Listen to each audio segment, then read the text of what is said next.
बहुत समय पहले एक छोटे से गांव में अनिरुद्ध नाम का युवक रहता था। वह भक्ति करता था, लेकिन हमेशा सोचता था कि नवरात्रि में माँ दुर्गा को खुश करने का सही तरीका क्या है। नवरात्रि का पहला दिन आया। अनिरुद्ध ने मंदिर में बहुत सारे फूल चढ़ाए और ढेर सारा मिठाई चढ़ा दी, लेकिन मन में उसे संतोष नहीं हुआ। रात को उसे स्वप्न आया। माँ दुर्गा उसके सामने प्रकट हुई और बोली, पुत्र, भक्ति केवल भोग और फूलों से नहीं होती। अगर मुझे वास्तव में प्रसन्न करना चाहते हो तो 3 बातें याद रखो। अनिरुद्ध ने फोल्डेड हैंड्स से पूछा, माँ, वे 3 बातें क्या है?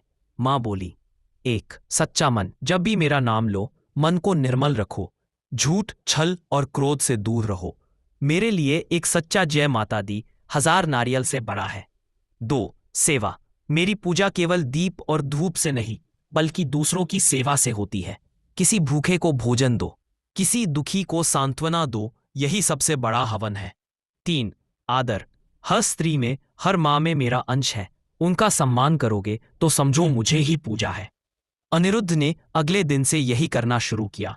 उसने पूजा भी की, लेकिन साथ ही गांव की गरीब बस्ती में बच्चों को खाना खिलाया, बुजुर्गों की सेवा की और सबको आदर दिया। नवरात्रि के 9वें दिन रात को माँ फिर सपने में प्रकट हुई। उनके मुख पर तेज था। वे बोली, पुत्र, अब तूने समझा कि मुझे प्रसन्न करने का मार्ग सरल है। भक्ति का मूल है पवित्रता, सेवा और सम्मान।